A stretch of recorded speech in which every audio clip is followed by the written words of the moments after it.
All right, everybody. So to lead into our super fun conversation about Xbox imploding and everything being terrible and sad. And now, again, we thought the layoffs and restructurings were going to be bad. As the last day has played out, it's just getting worse and worse. Like, it looks like this is not going to be 2 or 3 studios. It looks like they seriously could, like, by the actual definition of the term, decimate their studio lineup, which just means reducing by at least a 10th. They could actually decimate their portfolio. No joke. That's how bad this is. To lead into this, it's paired with a super chat from Kelson. Thank you, Kelson Harper, for the very generous 20. If Fable and Gears are really good, do you think that will be enough to pull Xbox back from circling the drain? I don't think so. I think, like, it's important before we get into all of these tidbits and all these stories about layoffs. Now there's French journalists talking about other studios potentially in the mix for shutdown. I think it's important before we get into all of that nitty-gritty detail to just understand where Xbox is to set the stage, okay? We knew Xbox was in trouble. We knew they were in a bad spot with Phil Spencer's departure and Sarah Bond's departure. But everybody's kind of in a rough spot right now. The games industry is tough. Hardware is expensive. So, like, how bad could it really be? Bro, we were not ready. I don't think anybody, industry analyst or casual consumer, knew or understood just how devastatingly bad this was. And like, the clearest example or analogy maybe to put is that we thought that Xbox, like, had a reversible illness and that, like, okay, well, you just take your antibiotics, you work on it for a little bit, you'll eventually kick it. But, you know, you got to rest up a lot. You got to be more careful with what you're doing. Don't go crazy. Like, we thought that they were on the medication, on the path back with Asha. After the Xbox showcase, there was a lot of positive energy. People thought, oh, doing exclusives, that could repair the brand, all that. Turns out they have leprosy. Turns out they've got every chronic whatever like disease you can imagine that causes your skin to crust over. You're turning into sort of a lizard and the doctors don't know why. Like, they are so ill financially and as a business with, like, brand reputation and market share and everything. It's frankly hard to describe just how bad it really is. The first and most clear stat that was raised and brought up by Asha herself was, of course, the reveal of their accountability margin as it currently sits. So just to put this in very simple terms, so we can kind of set the stage. Asha described how they will end the year at 3% accountability margin, which is a special version of margin. Like, it's not just margin, it's what Microsoft uses. It has some carve outs, things that they don't count in the stat that other companies would. But for broad strokes, it's margin, okay? She's saying their business is operating at 3% margin by the end of this year. That is wild because, just to put it in perspective, Nintendo operates around 15%, and this stat will change depending on where you are in the console generation. Historically, early in the console gen, this number is lower because you are subsidizing hardware. And as the generation goes on, this will go up because you start to make more and more money on the console hardware as costs drop. So you can make more, you're not losing as much. In addition to other things like your long-term platform, once you get more users that have bought into your ecosystem, they're buying games, you're taking a digital cut, like a 30% cut of every copy of every digital game. And so your margins start to widen, right? So early in the generation, it's tight, but it broadens. Later in the generation, you make way more money, and that makes it all worth it. Nintendo right now operates at like 15%. Sony is somewhere between 12 and 13%, depending on who you ask and how the numbers are run. But they're operating around here. When Hiroki Totoki took over and booted out Jim Ryan retired, wink. This number for Sony was down at 6%. And that was bad enough that Sony basically cleared out executive leadership at PlayStation, tried to go and reverse the live service push, all of that. Xbox is at 3%, which is insane. And the reason I need to stress that is because where Xbox is right now, right now, we'll do it live. We'll do it live. Look it up. We'll do it live. Damn it. 2-year Treasury yields. They are currently priced at 4.047%. One of the most basic things in finance is to understand that US Treasuries are considered risk-free. Okay, that's just how it works. Okay, so treasuries are considered risk-free. You add on to that another premium, and that's usually how you land with, like, these are 2-year treasuries. But if you look at like 10-year, 30 years, that's what they use to pivot off of, like for mortgages and things like that. All of these super fun stats are used to calculate those things, okay? Even 10 years are at 4.4, okay? The reason why it's important to understand that these are considered risk-free is because the idea is basically that you can buy a 2-year treasury getting 4% on your money, and that will pay out. Risk-free. You don't have to worry about it. You don't have to worry about it, okay? Where Xbox is right now is they're basically offering executives within Microsoft a choice. And I'm going to chart this out because I want you to understand just how insane this is. You have 2 choices, okay? Say it's your money. Let's just use round numbers. They want you with option A. This is Xbox, okay? Xbox right here. I can't write Xbox. And then this is, we'll just say treasuries. Yay. Okay. Either way, you're putting in $100. Xbox, you put in 100, wait, however many years it takes to make a game, or just for your business. And Xbox says, okay, we will pay out $103, maybe. This could be 103. 1776-N6 or less. Donated $20 through Super Chat. Thank you. Games take longer to develop than before. However, Insomniac Miles Morales 2020, Rift Apart 2021, Spider-Man 2 2023. Cut off. Yes, they do take longer to develop before. However, Miles Morales, Rift Apart, to Skyrim, yeah, Skyrim likely 6 to 17 years. Yeah, timelines are insane, and we'll talk about that here in a second, because that also ties into like Blade, what they're doing with expediting allegedly Fallout and Elder Scrolls. All of that ties into this. Absolutely. Thank you for the 20, very generous. But basically, Xbox is saying, hey, put in 100, time will go by, we'll spit out 103. Or maybe only 80. You only get $80 back. You might lose money, but you might also make $3. Not a great selling point, honestly. If you were an investor, if you're Microsoft, why would you risk losing money for the potential of making $3? How does that make any sense? And then you have the treasuries where you can put in $100 and you will make 104. Absolutely. You will make more, and there is zero risk of losing money. Why in God's green earth would anybody choose option A when option B pays more with zero risk? Who would choose option A? No one, because it's stupid, because it doesn't make sense. It just doesn't make sense. Now, there's a lot more nuance and complexity to this to understand. Like, there's the potential that Xbox widens the margin, that maybe there is one smash success, but it's important to understand that we're not talking about any singular project when we're looking at margin. When Xbox says they're operating on 3% margin, what they mean is like, that's for the whole business, because the way their business works is that it's not about just Gears of War doing well and turning a profit, or just Fable doing well and turning a profit, or just Forza doing well and turning a profit. Because if one game does really well, it has to pay for all the others that didn't do well. So you don't get, for Xbox, to look at individual products. You have to look at the whole operation because of how Game Pass works, right? You have to look at the whole picture. So the reason I just want to lay this out is because I need everybody to understand how Xbox as a business is uninvestable as it sits.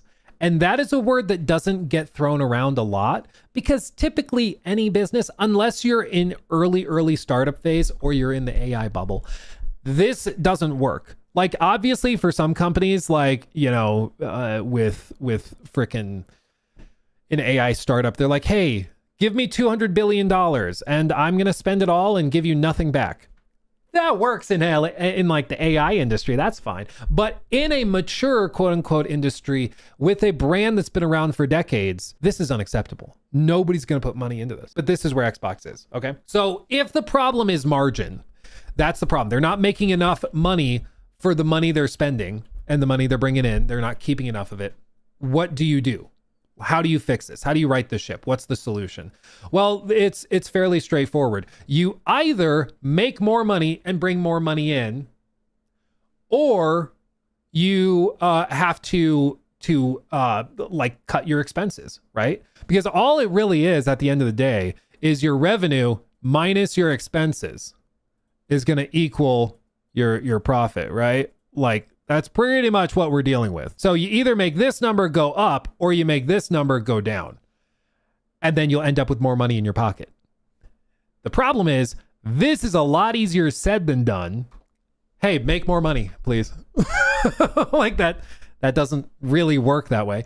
Or you stop spending as much and you end up with more money in your pocket. And again, this is all like very watered down, but it gives you the broad strokes idea of what's going on. What Xbox is going to try to do, of course, is make more money. That's why they're doubling down on their biggest franchises. Asha said that they're going to double down more on those, and they're going to stop trying these more like niche games that don't have mass market appeal. That's why a lot of the games and studios that we're about to talk about, you'll notice a lot of them are not big commercial heavy hitters. You're not seeing discussions of like shutting down Call of Duty. You're hearing discussions of shutting down like the artsy fartsy studio, right? So there's that. Doubling down on the big stuff, big IP, big studios. That means doubling down on Call of Duty, doubling down on Gears, on Forza, on Fallout, on Elder Scrolls. Double down on all of that because those have proven that they make money and they can generate returns that are higher than 3%, to put it lightly. And so by doubling down on those, that also means there's less money and resources to go to the smaller, more niche products. That means that those studios, they don't really have a place within Xbox. And this is why I think this is so jarring, because Phil Spencer, when he was in charge, he had this vision of Xbox as this home for everyone, like that you could have the big guys like Call of Duty, and they would basically subsidize and make so much money that they would pay for the Compulsion games, Double Fine, that they'd pay for the games like Pentiment from Obsidian. They'd pay for the more experimental, niche, artsy games that aren't financially viable by themselves as products, but can fit within the subscription model of Game Pass because the big guys covered the bills, right? That's pretty much entirely being tossed out the window. That utopian idea that Phil Spencer had of there's room for everyone in the tent. Nope. Turns out there's just room for the big guys. We need a smaller tent. That's kind of where they're at. The big tent's too expensive. So what are they looking at doing? Well, the news started with a few studios, namely Compulsion, who are the guys behind South of Midnight, and like We Happy Few and those guys. Compulsion Games, Double Fine, Turn 10, some of these like smaller studios were being tossed around. In the last day or so, we've started to get a lot more information, and it appears that this is way bigger than just a few studios. For example, there's reports coming in that there's a shocking number of studios actively negotiating with Xbox executives to try and get out of this and try to go independent. What that probably looks like is that they try to find independent investors. They try to go and just find somebody who can buy them out of Xbox and take them private. A lot easier said than done, because again, why does Xbox want to get rid of these studios? Because they're not making money. So you're going to go find investors who buy you out to not make money, like what, how does that work?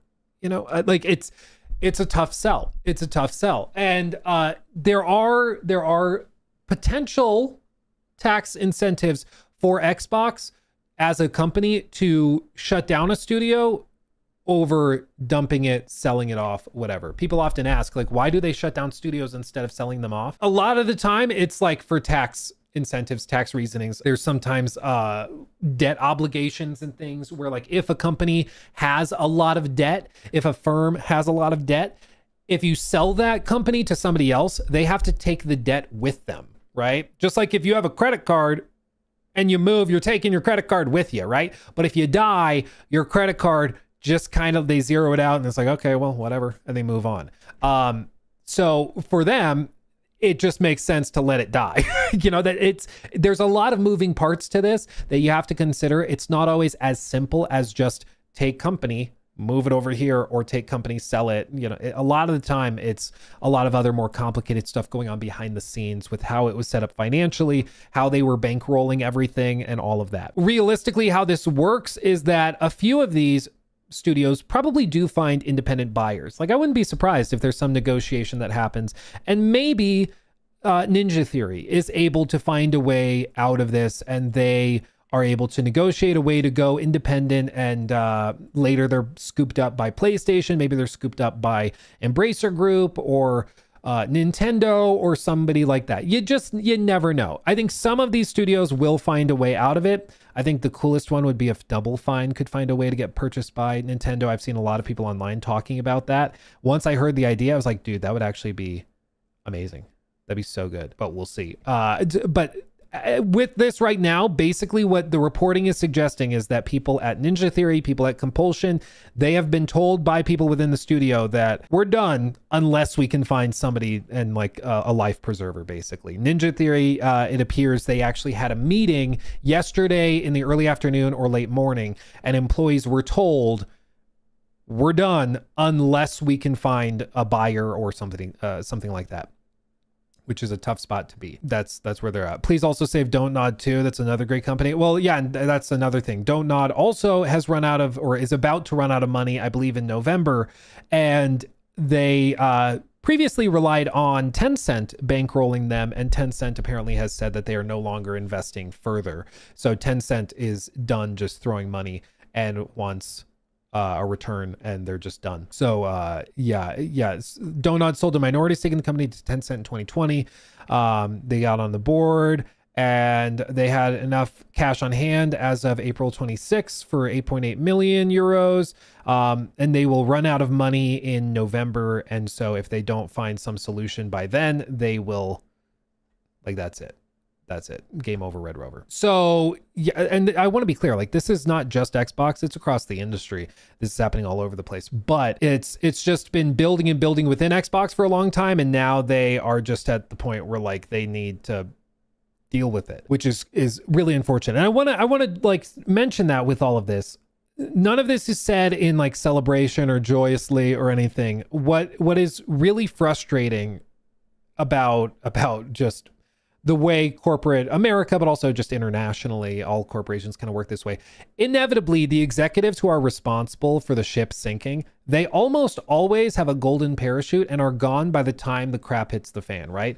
We knew that Xbox was in a bad spot. We knew that the brand like reputation had dropped and was not doing great. I didn't know it was this bad. Like, this is on a whole other level of bad where the company literally is uninvestable. Like that, it's hard to put into words how bad it is. We didn't know it was this bad. We knew that there were problems. We didn't know it was this bad. It really has become very, very clear that like Phil Spencer and Sarah Bond were running this into the ground. Like bad, real bad. And conveniently, they got to, like, Phil got to retire, and Sarah like just drifts off. I think she's on the board of directors for like Tyson Chicken, and she's gonna do just fine elsewhere, making millions, doing other stuff. Like, those executives who are responsible for all this are the ones that always get to just drift off, and they don't have to deal with any of this. And unfortunately, I do think that, a lot of the blame lands on Asha's shoulders. I think she probably understood that when she took the job. I think it's become clear in the next or over the last few, like, couple of months, and certainly few weeks, just how bad it was. There was reportings, take it or leave it, from one journalist. I don't have it in front of me, but one journalist was saying that they had sources indicating to them that it only really became clear how bad Xbox's financial position was in the like week leading up to the Xbox showcase. So in the last like 2 to 3 weeks is when they really actually realized and untangled the web of finances to understand how bad things really were. And this has been a common thing in the last decade or so as streaming has become big, because subscription-based monetization models can work great. They also tend to be very convoluted, and they tend to bury costs for this project and bundle it with the cost for this project, and all this gets kind of tossed together. So it's really easy to just like ignore specifics because you're just looking at big picture. And when the big picture is good and you're Netflix printing money, nobody really cares. But eventually you need to start looking at it and being like, wait, we spent $500 million on a reboot of a 90s TV show that 30 people watched? What are we doing? You know, you have to eventually come back to reality, which is what happened with Netflix, happened with Disney Plus, happened with Hulu, happened with all of these subscription models. And it's also happening at Xbox as well, it seems, is that they just finally are looking at it and going, we can't keep burning money on stuff that isn't performant. And I think that's the other piece of this. Like, in addition to just how sucky it is that the people responsible don't suffer any consequences, it's the employees that were just showing up to work doing what their boss has told them to do. They're the ones that get fired. They're the ones whose lives get upended, whose families become destabilized and are forced to move and are laid off.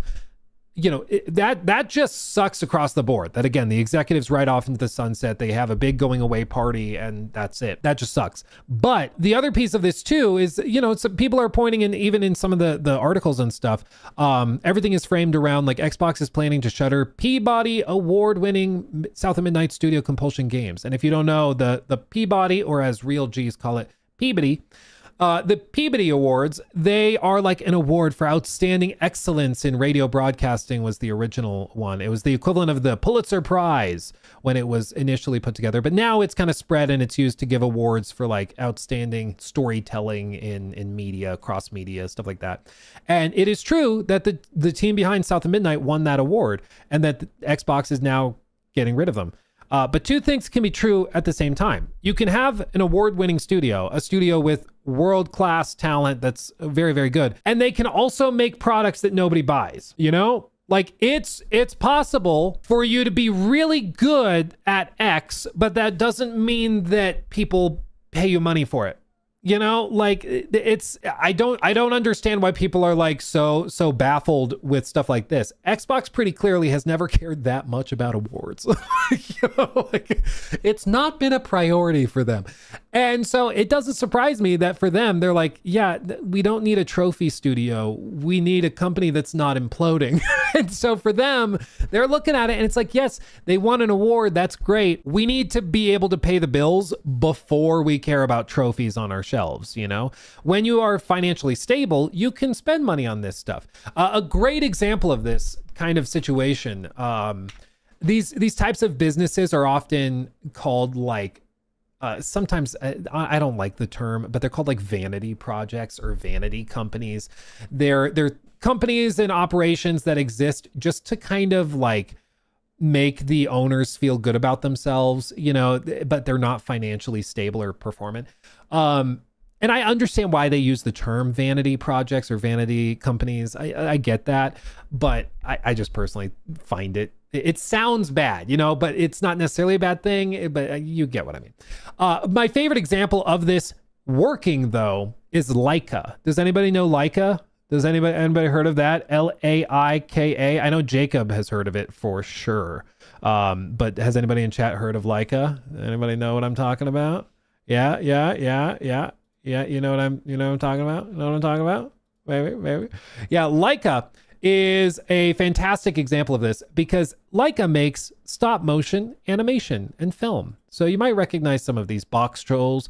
I love the box trolls, all these little trolls walking about.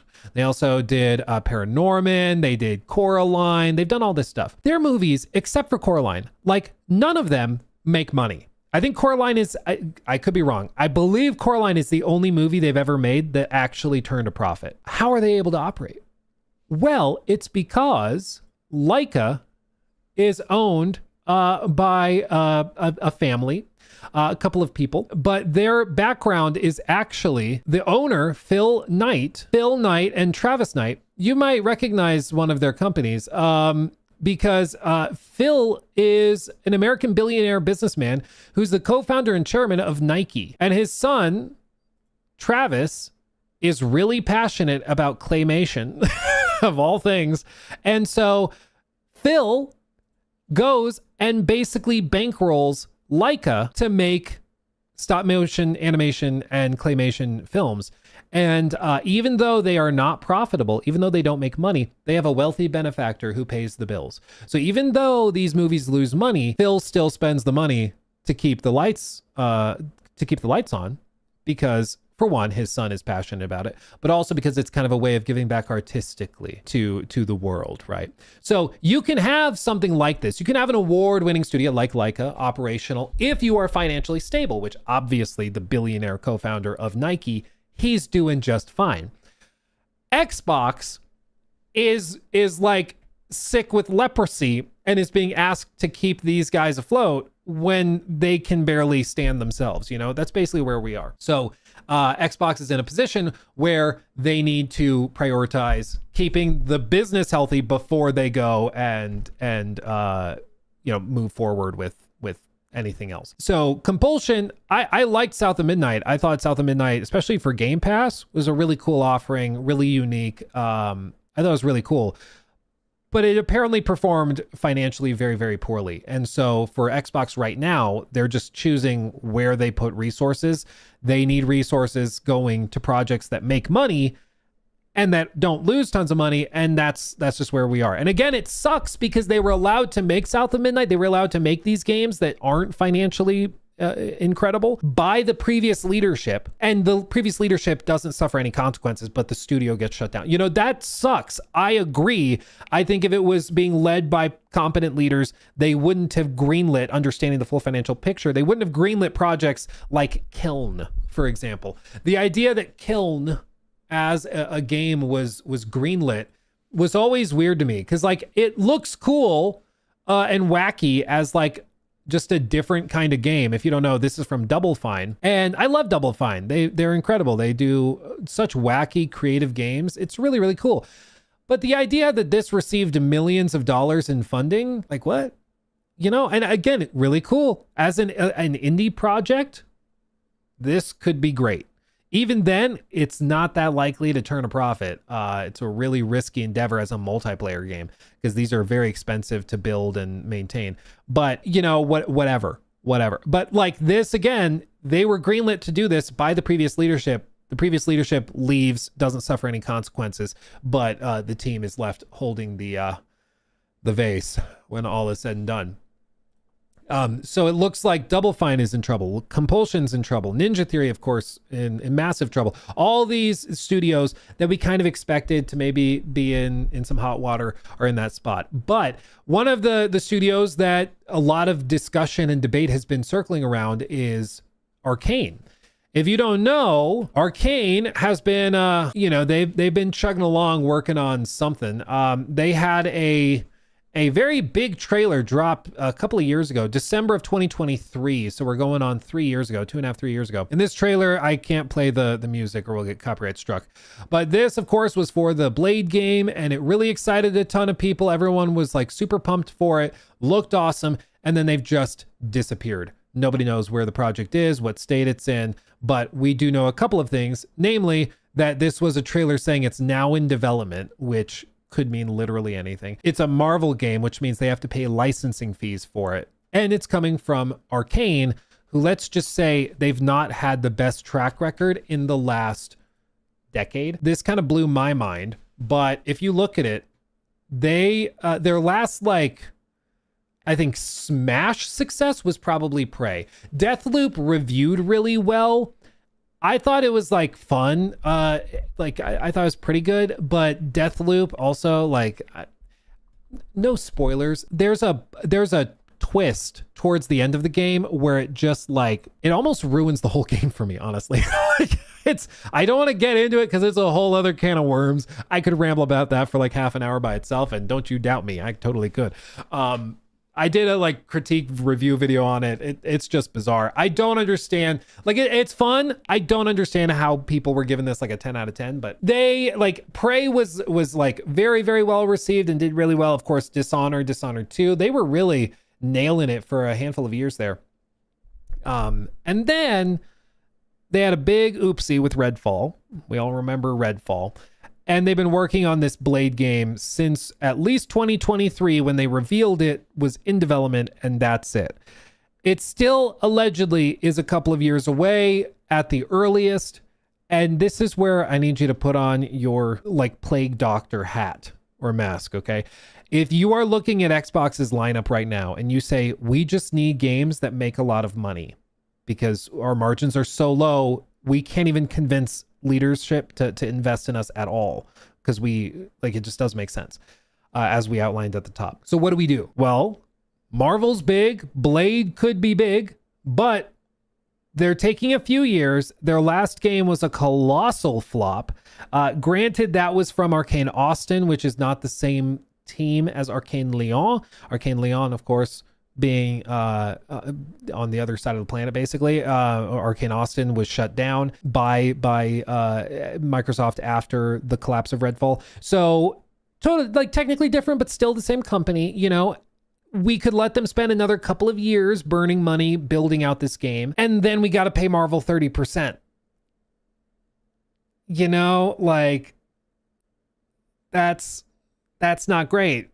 Because as we saw with the Insomniac leaks, Sony with the Spider-Man games, with Wolverine, with some of the other stuff they're doing, they break even is not what you would think for most companies. Most companies, they sell 5 million copies. That is a remarkable success. That's incredible. One of the best-selling games of the year. That's amazing. Amazing, really. For these Marvel licensed games, you have to sell 7 to 8 million copies to break even, just to not lose money. You have to be one of the best-selling games of the entire year to not lose money. And let's be totally honest here. Are we that confident that they're going to be able to deliver the 90 on Metacritic that you need for that to sell 8 million copies? That's one of those moments where, as if you're the guy that's got to write the check for this, are you willing to bet that money on that project when you, again, just pretty good is not enough? You need to be so exceptional, you're one of the best-selling games of the entire year, to not lose money. That's a tough sell. That's a really tough sell. And we don't know what we don't know, obviously. It's possible that Blade looks amazing. It's possible. It's also possible that there's a reason we haven't seen another trailer.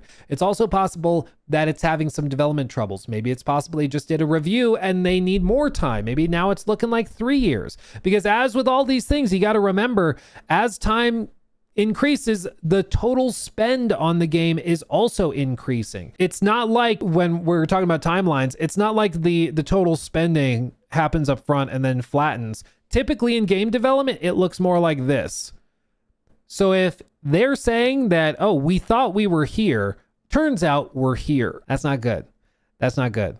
Again, whenever you're starting to question these things, just break it down and go okay, if I had to put my own money in, even if, you're not paying for the whole thing, even if you were just investing proportionally, and you're okay, I'm going to put in 1,000 of my own dollars, but there's a solid 50% chance that I get less than 1,000 back. Very few people would do that, especially when you can put that money in so many other places where you will absolutely get, at the very least, that money back, if not guaranteed more, with a high yield savings account or something.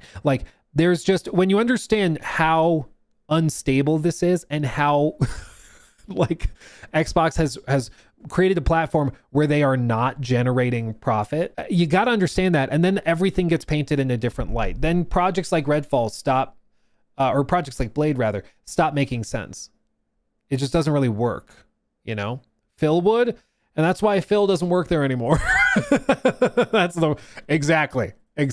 Further statements like this. Jason Schreier, who has lots of contacts within these studios, said this: these are not the only 3 Xbox studios, speaking of Compulsion, Double Fine, and Ninja Theory. Said these are not the only 3 Xbox studios at risk of closure, not just downsizing, but closure. But there's still a lot of uncertainty surrounding the company, Xbox's plans. More to come in the next few days and weeks. Safe to say that the Xbox of July will look drastically different than the Xbox of June.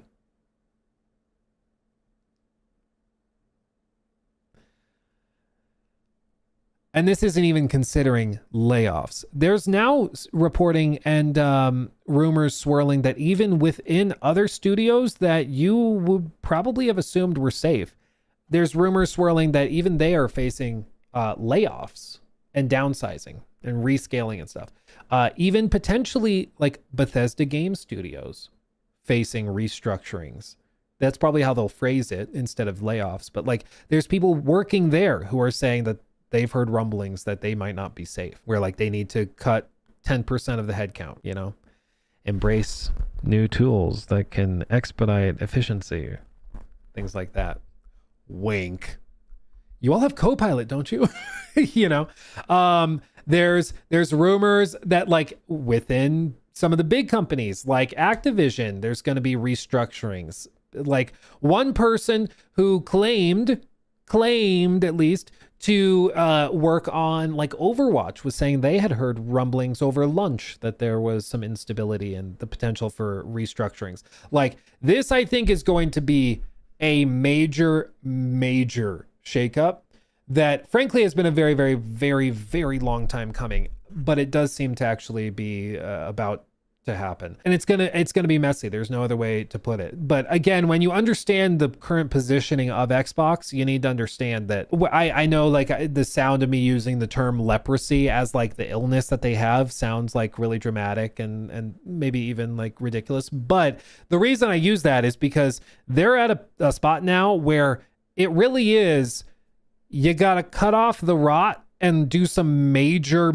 overhauls and changes, fundamental changes. Otherwise, the whole body will fail. And that's where they are. Like it is either you go in and start chopping, or all of Xbox will shut down. Because again, put on your Satya Nadella hat. If you are in the position that he is in, where your primary goal is to make investors happy, the shareholders and stakeholders happy. If that's your primary goal, is to specifically shareholders, why in God's green earth would you continue operating a branch of your business that is uninvestable, that is so broken, you would make more money putting it in a Wells Fargo high yield savings account than operating that business? Why would you keep it open? Do you think he's scared of shutting it down? I don't think so. You know what happened when Microsoft, when all this news broke yesterday of massive layoffs hitting Xbox? You know what happened? Their stock price went up. Investors celebrated. Shareholders were jubilant, clapping. Finally, Satya's going to fix it. I think if he decided he was done and they announced that Xbox is going to sunset, we're going to shut it down, and we're gonna spin off some studios. We're gonna sell Activision Blizzard. We're gonna take this company private, but this one we're gonna flip public. And they announced that they were gonna basically just divest. They're gonna dump everything. Some of it's gonna sell, some of it will shut down and write off, but they're gonna just dump it.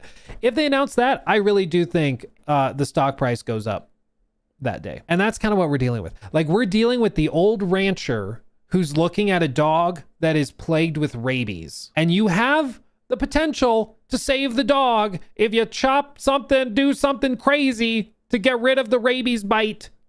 That rabies is a bad example because once you have it, you're done. Once symptoms show, you're done. But maybe a rattlesnake bite. Let's use that. You know, you got the rattlesnake bite on the dog, and you got the old rancher who has no problem putting old Yeller down. You know, that's kind of where we're at. So it's either you take crazy action now and you get the poison out, or grandpa's going to take the dog out back. You know, that's where Xbox is right now. And it sucks because it should have never gotten to this place. It should have never been in this situation. If the company were managed properly, this never happened. Or this should never happen. But they're here now. And so you can't rewrite the past. No use crying over spilled milk. You got to do what you got to do. And it seems like that's the task that is before Asha. My feeling is that if you really truly want to save Xbox, they have to be pretty aggressive with this. And I would just say, rip the freaking Band-Aid off. Like, don't do this thing where you stretch it out over 6 months, over a year of like slow and steady layoffs. Rip the Band-Aid off, get it done. And then focus on rebuilding, resetting, the whole reset of Xbox. And this starts to make sense. Remember what Asha was saying in the week before the Xbox showcase when she was doing media? And it's also paired with the new reporting that apparently they only really started to understand how bad things were financially in the week leading up to the Xbox showcase. So when she's doing all these interviews and discovering how bad the financial situation was, what did she say? She said the reset of Xbox is upon us. The next 100 days, we have to reset the business. I think that she's probably ripping the Band-Aid off. I think she's going to get in here. It's going to be crazy aggressive, pretty insane. It's going to be messy. Probably isn't even the right word, but I think it's going to be a lot more than people think. But it's kind of do this or Xbox actually dies. Because again, Satya is the farmer with an itchy trigger finger who hasn't killed anything in a while and is really, really excited to have a chance to put another animal down. Like he's that kind of sociopathic farmer. That's where he's at, okay? And he sees a dog that's plagued with rattlesnake bites and whatever else. And he's like, seems about time. I've been waiting for this one. Like he's that guy. Okay. So they got to do something, and it's do it now or never, because there won't be a company to fix. Like I think Satya has no problem. He's like, I told you had a year to fix it. You didn't fix it. So we're shutting it down. And I don't think he would care. I don't think he would lose a lick of sleep. I think he'd be rewarded by shareholders. I don't think he would worry about it at all. Now, shifting gears a little. Let's say this happens. Mass layoffs, studio closures, restructurings, all this stuff happens over the next probably 45 to 60 days. Where does that leave Xbox? Well, they kind of wait for the news to settle. Everything kind of chills out over the course of the end of the summer. We head into the fall. A lot of the discourse will be taken over by some of the other games that are coming out, but they hope to start the ball rolling again in terms of positivity with things like Gears, with Fable early next year. It's expected that they're going to have like Fallout and Elder Scrolls announcements probably sooner rather than later. I think when Asha says that she wants to focus and prioritize and like expedite Elder Scrolls and Fallout, I think that probably doesn't mean faster game releases. I think that means faster like trailer drops. Like now, after hearing that and seeing how bad this is, I think Asha pretty clearly likes getting the quick brownie points and excitement to get people excited. So I would expect that there's probably going to be an Elder Scrolls 6 trailer next year. Even though the game I don't think will be out next year, I think it's going to be another year away. I think that she has them put a trailer together, and Todd's like, no, I want to do 6 months marketing. She's like, I don't care. I think that that's probably the type of thing that we'll start to see trailers earlier to get excitement built and things like that. And she's going to try to change the narrative because she's, to her credit, quite good at that. I don't envy her. She was given this job with the mandate of trying to save, a sinking ship, and she knows what she has to do to at least have a chance at doing it. But that's where we are. What I haven't heard mentioned is startup mentality. I guess I could use more, if you could elaborate on that with what you mean. I would appreciate it, because I'm not sure exactly what you mean. If you just mean like these companies are operating on a startup mentality, like losing money and just hand waving it away like it's going to be okay. Sure. I think it's just clear that that mindset doesn't work for Microsoft after you've been operating Game Pass for 5 or 6 years. At this point, I think it's been longer than that, but in its modern form for this whole generation, and you still can't make money. What are we doing? What are we doing? She accepted a poison chalice for sure. Well, and to her credit, and this is the real thing for Asha, if she's able to get in here and restructure things like crazy, and there will be much weeping, wailing, and gnashing of teeth, absolutely. Social media on the day that all of this is actually laid out is going to be a disaster zone. I'd hate to have her inbox. But if she's able to do that, reset the company, get it financially stable, and then start investing and bringing back exclusives and building this out. Tea Drinker Gary donated £20 through Super Chat. She could Don't know actually a lot save about it. this, but why don't Xbox and PS stop making consoles to save money? Put their own stores on a console made by a neutral company. They have exclusives in their stores, and fans don't have to get 2 consoles. And fans don't have to get 2 consoles. So what you're basically describing is like a platform where hardware becomes third party and they just become publishers that partner with those exclusively, this and that. Funnily enough, what you're describing is actually similar to what a couple of investment analysts have expected Microsoft to do for the next gen Xbox, at least as I understand your point. So PC, I mean, it's basically PC, which is kind of funny. But what is expected is that Microsoft is actively talking with third-party manufacturers or OEMs to handle the production of either the next gen Xbox or a variant of it. So if they want to, like, if Xbox can't generate good hardware pricing for their Project Helix or whatever, they would go to a third party and build out their own version of it that gets the Xbox stamp to be that platform. Very, very similar to what just happened with the ROG Xbox Ally X, you know, where it's an ROG product, but it has the Microsoft Xbox stamp. That probably is something that's going to happen as well. Very similar to what they just saw with like the NVIDIA Spark PCs that are using ARM chips. They'll be made by a bunch of different companies, but they'll each have like the certified NVIDIA Spark whatever device. That's part of the vision. I don't personally think that Microsoft is the company that's going to be able to nail that because, yeah, I see Multi-Good Kid says, great, Xbox with more bloat. Yeah, that's the inevitability with those OEM partner products is that they always have a ton of bloat, unfortunately. But yeah, I think that they're investigating all options because it's pretty clear that they're not going to probably be able to manage throwing together an Xbox Project Helix or whatever that is truly affordable. Because again, like this is the other backdrop, and it's what I was saying before the super chat. If Asha can turn this around, she will be thanked and praised, and she will have basically single-handedly saved the Xbox platform and truly like Xbox as an entity. It's a lot of work though, and it is so close to just being put down that it's hard to put into clear words. Like they are on the knife's edge, the cliff's edge, whatever you want to say. Like they are that close. But it's possible, and it seems like Satya is at least giving her a chance. But it does seem like she's probably not got that much time. I think Satya is like, you got 100 days because if you don't start seeing meaningful improvements by the end of the summer, I'm shutting it down. You know, like what are we going to do? Jones, really? That's crazy. You were just scrolling TikTok and a mobile game ad came up using your voice and Timu Luke up in the corner. I have a screenshot to send you. Please do. They use my face like for an AI mobile game ad. Interesting. Yeah, send me the screenshot. We can sue them. That's crazy. That's wild.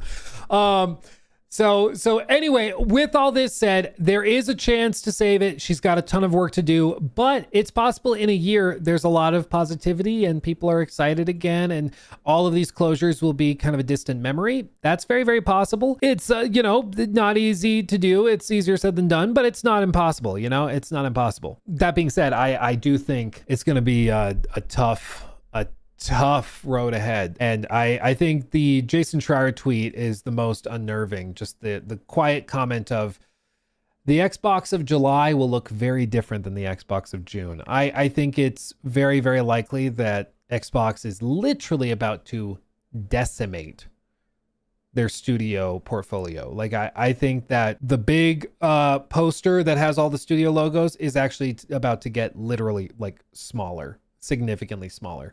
But I don't think they have much of a choice. It's that or Satya shuts it down and the entire poster goes away. That's just where we are. He took my